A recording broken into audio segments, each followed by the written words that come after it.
বিশ্বনবী সাল্লাল্লাহু আলাইহি ওয়াসাল্লামের তখনও জন্ম হয় নাই, দুনিয়াতে আসেন নাই। দুনিয়াতে আসার প্রায় 50 বছর আগের ঘটনা। নাজরান নামক একটা প্রদেশ ছিল, সেই প্রদেশের একজন বাদশাহ যার নাম হচ্ছে জুনওয়াস। সেই বাদশাহ অনেক বড় একজন জালেম ছিল, নিজেকে খোদা দাবি করত। যে তাকে খোদা মানত না তাকে জবাই করে ফেলতো, আগুনের মধ্যে নিক্ষেপ করত, তার কথাই সব কিছু হইতো। তার একজন বয়োবৃদ্ধ জাদুকর ছিল, সেই যুগটি ছিল জাদুবিদ্যার যুগ। ওই সময়ে একজন বয়োবৃদ্ধ জাদুকর ছিল, সে বিভিন্নভাবে জাদু করে মানুষদেরকে বশ করে রাজার ওই বাদশার ক্ষমতা অটল রেখেছিল। আমার ভাইরা বুঝে থাকলে বলেন তো দেখি, জোর করেই তো গোটা দেশের মানুষকে জাদু করার মাধ্যমে যে কোনোভাবেই হোক নিজেকে খোদাই দাবি করেই সেখানে সে বসেছিল। এই বয়োবৃদ্ধ জাদুকর যখন একদমই বৃদ্ধ হয়ে গেছে, সে বাচ্চাকে বলতেছে, দেখেন আমি তো মরেই যাব, আমার তো বয়স প্রায় শেষ, আপনি আমাকে একজন মেধাবী ছাত্র দেন, মেধাবী যুবক দেন, যাকে আমি আমার যত আকাম কোকাম আছে, কুকর্ম আছে সব শেখায় যাইতে পারবো। জাদুবিদ্যা, আমি এই জন্য আকাম কোকামের কথা বললাম, কারণ জাদুবিদ্যা ইসলামে সম্পূর্ণ কি হালাল নাকি হারাম? জাদুর মাধ্যমে মানুষদেরকে, এমপি মন্ত্রীদেরকে বশ করে তার ক্ষমতা ধরে রেখেছে। তো বাদশাহ এই কথা শোনার পরে তো মহা খুশি, ঠিক আছে, আমার ক্ষমতা ধরে রাখার জন্য আমি সব করতে পারি। ওই এলাকার মধ্যে সবচেয়ে যে মেধাবী একজন যুবক, যার নাম আব্দুল্লাহ বিন তামেরের কথা এসেছে। হাদিসের মধ্যে কোনো নামের কথা আসে নাই, কিন্তু ইতিহাসের কিতাবের মধ্যে এসেছে। আব্দুল্লাহ বিন তামেরকে যখন তার কাছে নিয়ে আসা হলো, জাদুবিদ্যা শেখানো শুরু হয়েছে, শিখতেছে। প্রতিদিন বাড়ি থেকে বের হয়, ওই জাদুকরের কাছে আসে, জাদুবিদ্যা শিখে আবার বাড়িতে চলে যায়। হঠাৎ করে একদিন বাড়ি থেকে আসতেছে, পথিমধ্যেই তিনি লক্ষ্য করলেন যে একজন রাহেব, একজন সন্ন্যাসী, একজন পাদ্রী, একজন বুজুর্গ ব্যক্তি একমাত্র আল্লাহ রব্বুল আলামিনের একত্ববাদের কথা বলতেছেন, মানুষদেরকে নসিহত করতেছেন। একটা জিনিস মনে রাখবেন, জাদু যত জাদুই হোক না কেন, সত্য কথার আলাদা একটা প্রভাব থাকে, ঠিক কিনা কথা বলেন? আল্লাহর একত্ববাদের কথা আপনি যেভাবে বলেন না কেন, ওই ব্যক্তি যার কাছে আপনি বলবেন, তার যদি বিবেক বোধ থাকে, অবশ্যই তার বিবেকে জাগ্রত হবেই হবে। হঠাৎ করে সে একদিন দেখতেছে, কি ব্যাপার, এই বুজুর্গ ব্যক্তি আবার কার কথা বলে? সারা দেশের মানুষ ওই বাচ্চাকে রব হিসেবে মানে, এটা আবার কার কথা বলে, দেখি তো একটু শুনি। বসছে, বসার পরে শোনা শুরু করছে, দেখতেছে ভালোই তো লাগে। এইভাবে করে প্রতিদিন বাড়ি থেকে যখনই ওই জাদুকরের কাছে জাদু শেখার জন্য যায়, প্রতিদিন একটু একটু করে সময় ওই বুজুর্গের কাছে দেয়, শুনতে তো ভালোই লাগে। হঠাৎ করে একদিন তিনি বাড়ি থেকে বের হয়েছেন, আসতেছেন, পথিমধ্যে দেখতেছেন বিশাল বড় একটা ভয়ঙ্কর প্রাণী বসা, অসংখ্য মানুষ রাস্তার মধ্যে আটকা পড়ে আছে, সামনে দিয়ে যেতে পারতেছেন। তখন তিনি চিন্তা করলেন, আমি তো এতদিন পর্যন্ত সংশয়ের মধ্যে ছিলাম, সন্দেহের মধ্যে ছিলাম যে এই বুজুর্গের যে আল্লাহর কথা বলে, যেই রবের কথা বলে, সেই রব সত্য নাকি ওই জাদুকর যেই রবের কথা বলে, যেই বাদশার কথা বলে সেই রব সত্য। আজকে একটা পরীক্ষা হয়ে যাবে। তিনি একটা পাথরের কণা নিয়েছেন, পাথরও না, ছোট্ট একটা কণা নিয়েছেন, নিয়ে তিনি মনে মনে বলতেছেন, এই বুজুর্গের দিন যদি সত্য হয়ে থাকে, এই বুজুর্গ যে রবের কথা বলে সেই রব যদি সত্য হয়ে থাকে, আমি এই পাথর নিক্ষেপ করার সাথে সাথে এই ভয়ঙ্কর প্রাণী মারা যাবে। আর যদি মিথ্যা হয়ে থাকে, জাদুকর যদি সত্য হয়ে থাকে, তাহলে এটা মরবে না। তিনি সেই পাথর কণা নিয়ে নিক্ষেপ করলেন, সাথে সাথে ওই ভয়ঙ্কর প্রাণী মুহূর্তে মারা গিয়েছেন। আল্লাহু আকবার! এই যুবকের ঈমান কমছে নাকি আরো বাড়ছে? জোরে বলেন, কোনো সন্দেহ আছে?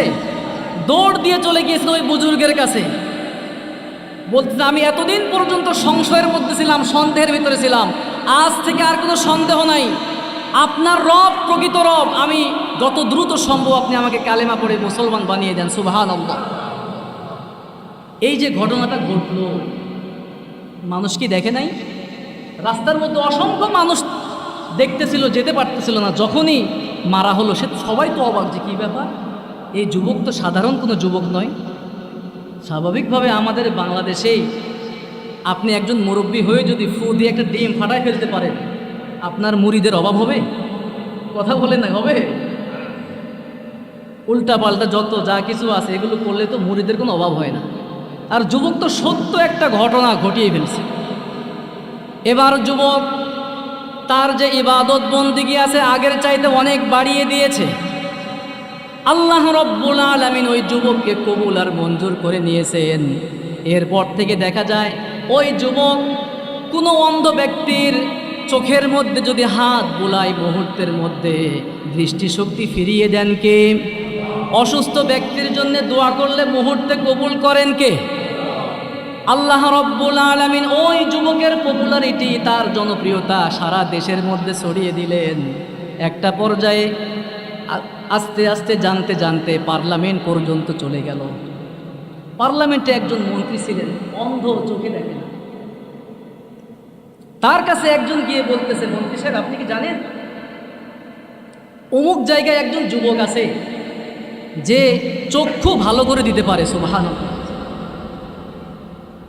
এই কথা শোনার পরে তো মন্ত্রী সাহেবের খুশি হওয়ার কথা নাকি রাগ হওয়ার কথা?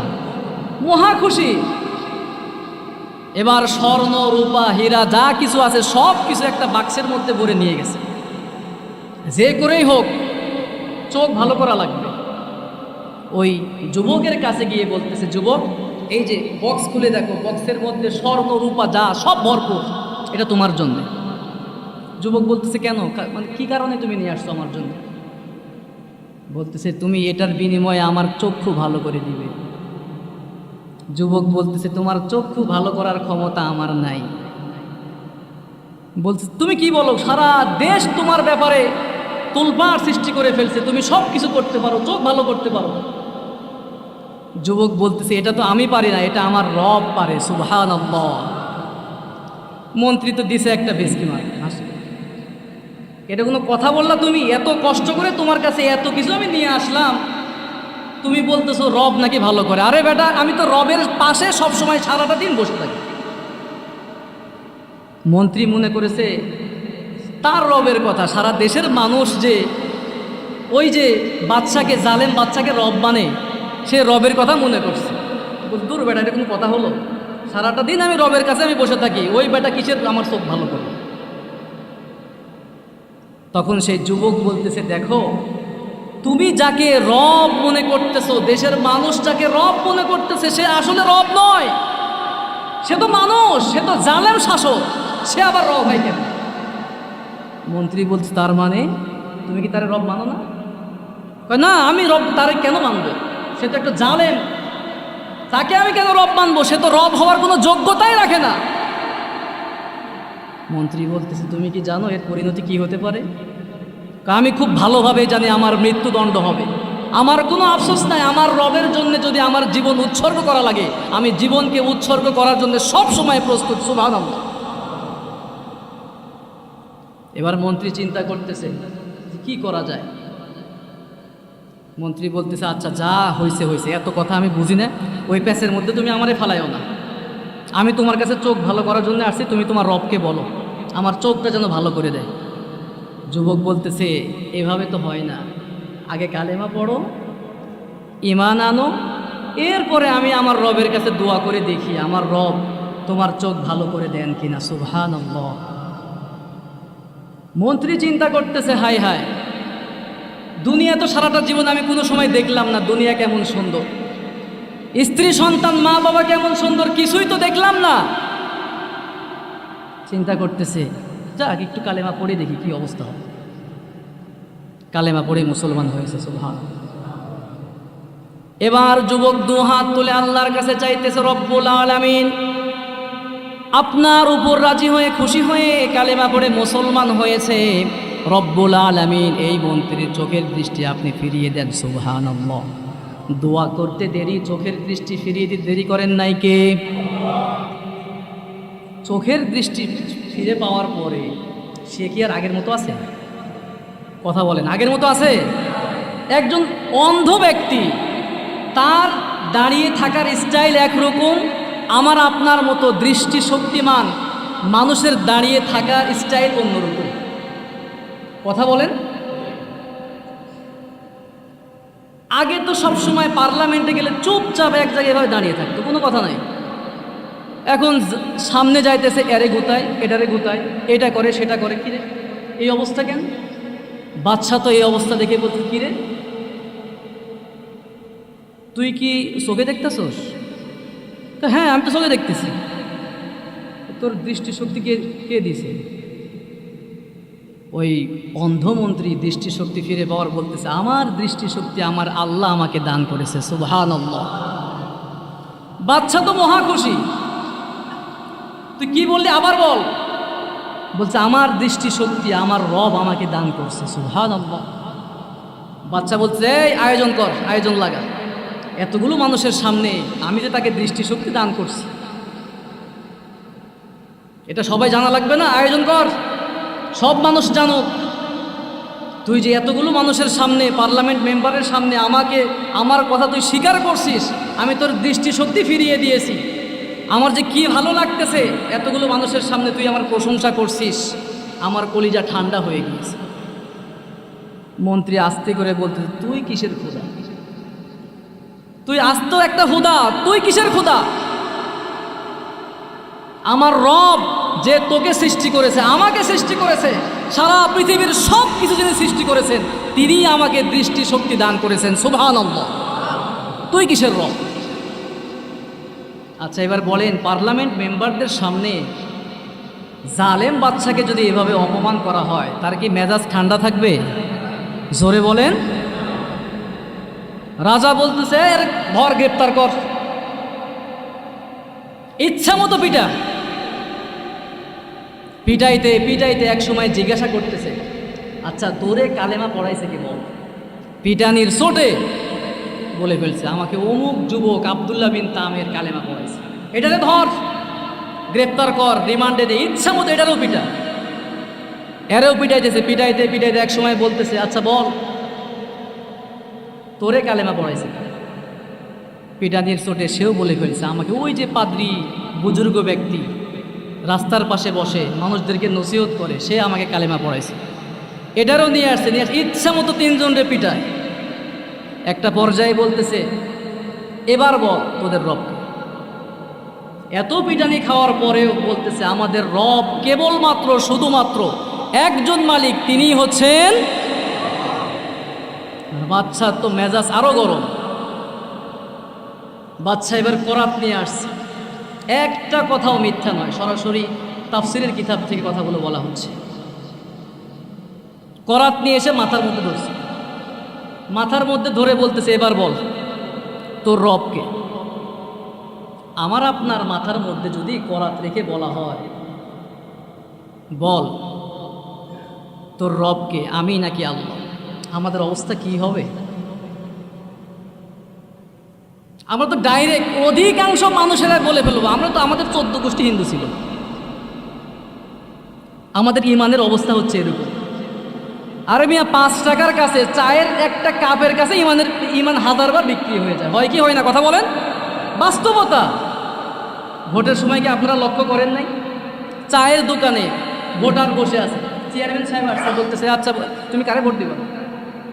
চিন্তার মধ্যে আছি কারে ভোট দেওয়া যায়। আরে একটা চা দে, লাল চা দে। দেওয়ার পরে বলতেছে, হ্যাঁ ভোট তো দিলে তোমারই দিব। হয় কি হয় না? আমি কি মিথ্যা বলতেছি? ভোটার বসে আছে, ওই চেয়ারম্যান পদপ্রার্থী চলে গেছে, আরেকজন পদপ্রার্থী আসছে, ভাই তুমি ভোট কারে দিবা? চিন্তার ভিতরে আছি, দেখা যাক কারে দেওয়া যায়। আরে দুধ চা দে। দুধ চা খাওয়ানোর পরে বলতেছে, কি ব্যাপার তুমি কারে ভোট দিবা? ভোট দিলে তো তোমারই দেওয়া লাগে। এও চলে গেছে, ভোটার কিন্তু জায়গা ছাড়ে নাই, আর একজন আসছে, বলতেছে, ভাই তুমি ভোট কারে দিবা? দেখি ভোটের দিন আসুক, দেখা যায় কারে দেওয়া যায়। আরে কফি লাগা। কফি দেওয়ার পরে বলতেছে, ভাই ভোট কারে দিবা? আরে ভাই ভোট দিলে তো তাল গাছকেই দেওয়া লাগে, তোমাকে ছাড়া আমি কারে ভোট দিব? আছে না নাই? কথা বলেন। ভোটার কয়জন দিছে, কয় জায়গা? এই হচ্ছে আমাদের ইমান। চরম বাস্তবতা।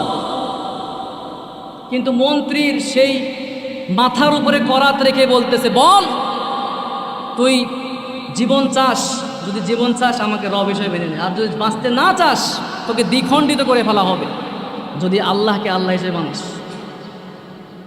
এবার মন্ত্রী ডাক দিয়ে বলতেছে, সারাটা জীবন আমি আল্লাহ রব্বুল আলামিনকে একবারও ডাকি নাই, মাত্র কয়েকদিন হয়েছে আমার আল্লাহ রব্বুল আলামিনকে আমি একবার ডেকেছি।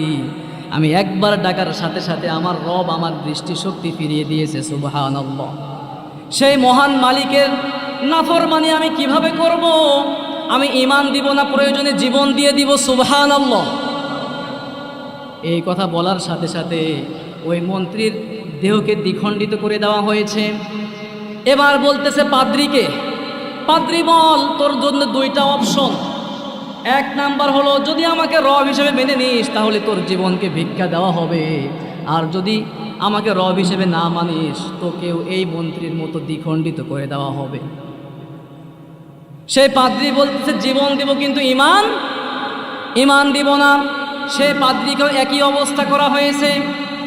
যুবকের সামনে দুইজনকে মুহূর্তের মধ্যে শেষ করে দেওয়া হয়েছে।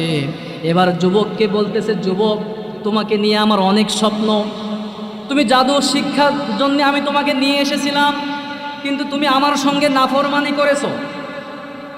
এখনো সুযোগ আছে, যদি আমাকে রব হিসেবে মানো তাহলে তোমার জীবনকে ভিক্ষা দিব, আর যদি রব হিসেবে না মানো তাহলে তোমাকেও তাদের মতো শহীদ করে দিব।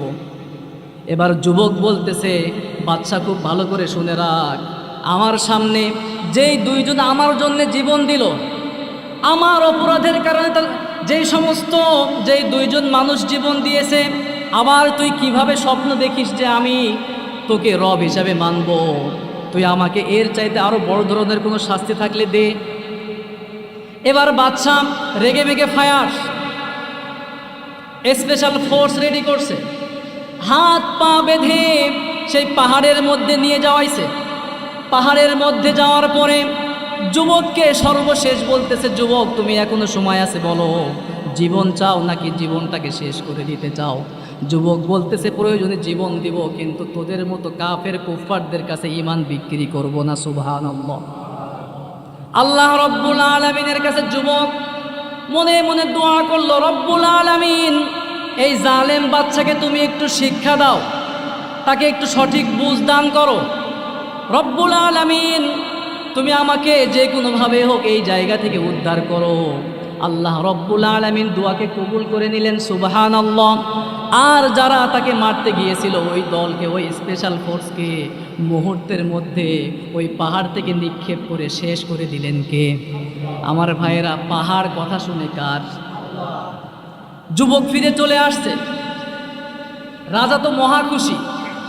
এই তো যুবক, তুমি এতক্ষণে লাইনে আসছো,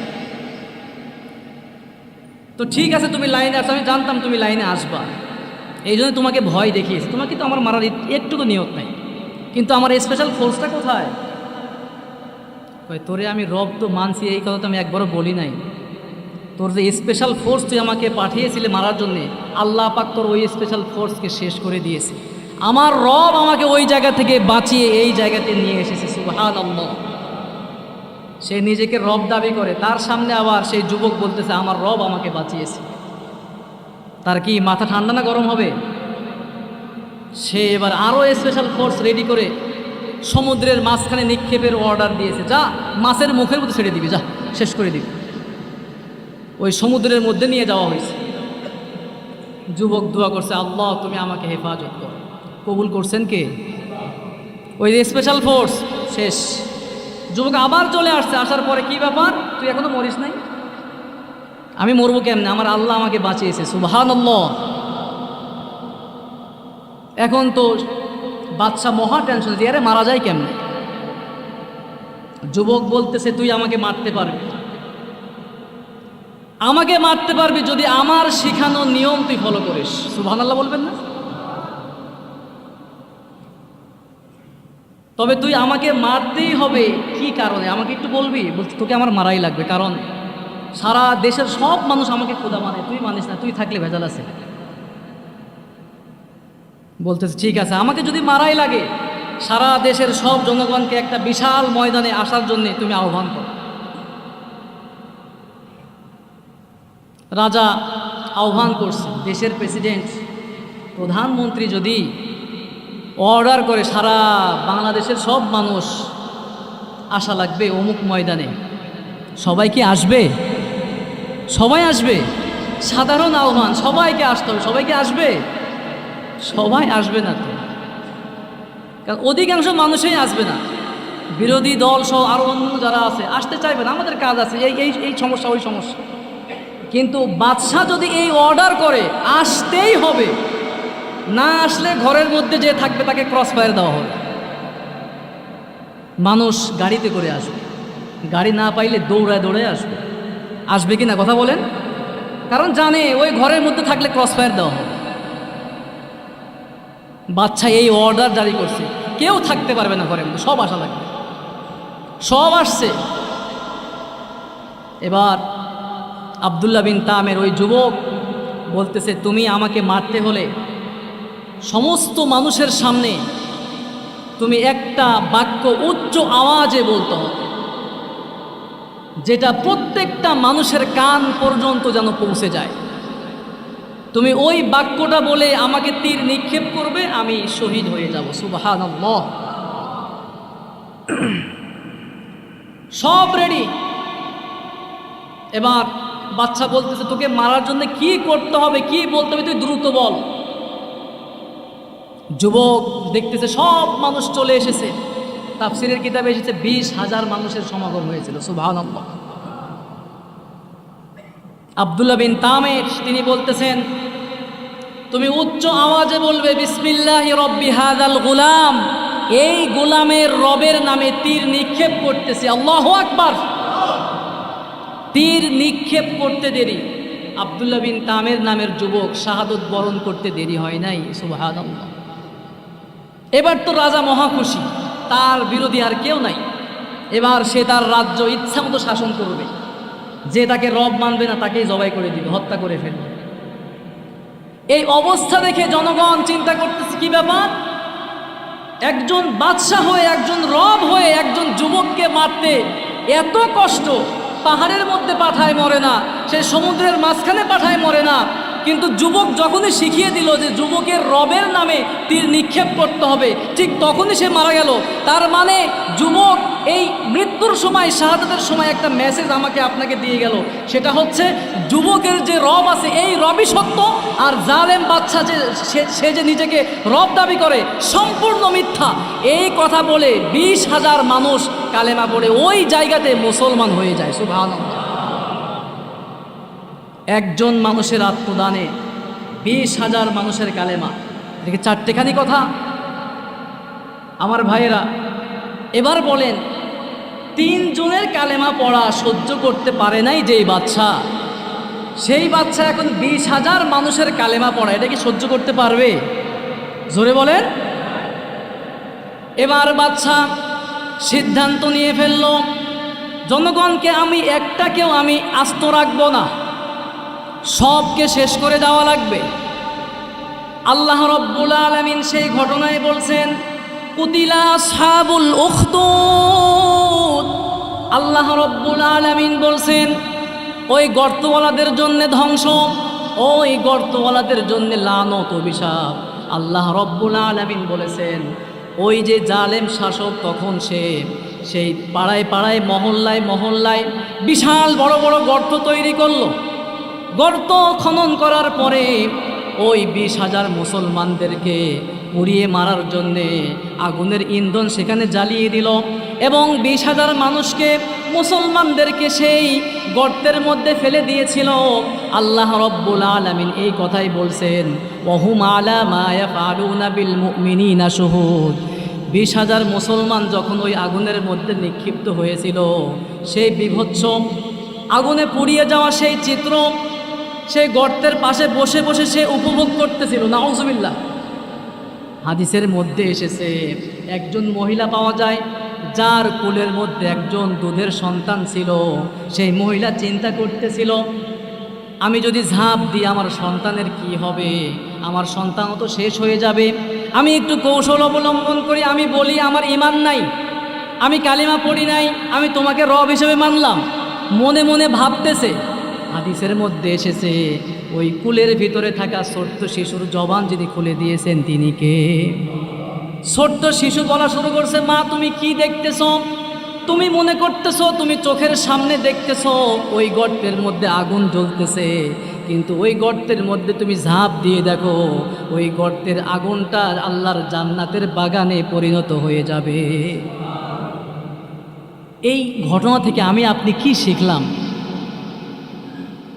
খালি শুনলাম, মজা পেলাম, চলে যাব? আল্লাহ রব্বুল আলামিন, আমি আবারও বলতেছি, 4টা কসম খেয়েছেন। একটা কসম খাইলেই তো হতো, কসম না করলেও তো হইতো, কারণ আল্লাহ কোরআনের মধ্যে বলছেন। কিন্তু 4টা কসম করে আল্লাহ রব্বুল আলামিন এই ঘটনার গুরুত্ব বোঝালেন যে নির্যাতিত যত মুসলমান আছে সকল মুসলমানদেরকে আমি আল্লাহ নিজে সান্ত্বনা দিচ্ছি। সুবহানাল্লাহ। একজন মুসলমানের শহীদ হওয়ার বিনিময়ে 20,000 মুসলমানকে আল্লাহ রব্বুল আলামিন কালেমা পড়িয়েছেন। সুবহানাল্লাহ। মনে রাখতে হবে, মুসলমান যেই জমিনে মুসলমানদের রক্ত ঝরে ওই জমিনটাকে আল্লাহ ইসলামের জন্য কবুল করে নেয়। সুবহানাল্লাহ। সুতরাং আমরা মুসলমানরা সবসময় হকের প্রতি থাকা লাগবে, অবিচল থাকা লাগবে, ইসলামী আন্দোলনের ভিতরে থাকা লাগবে, কোরআনের পক্ষে থাকা লাগবে। শুধুমাত্র নামাজ পড়লাম, রোজা রাখলাম, হজ করলাম, যাকাত দিলাম, দায়িত্ব এই জায়গাতে শেষ না। বাকি আরও জীবন পরিচালনার ক্ষেত্রে আরও অনেক অ্যাক্টিভিটিস আছে। আপনার প্রত্যেকটা জায়গার মধ্যে ইসলামকে মানতে হবে। আমরা রাজি আছি ইনশাআল্লাহ। আল্লাহ রব্বুল আলামিন আমাদের সকলকে কবুল আর মঞ্জুর করুক, পড়ছে আমিন।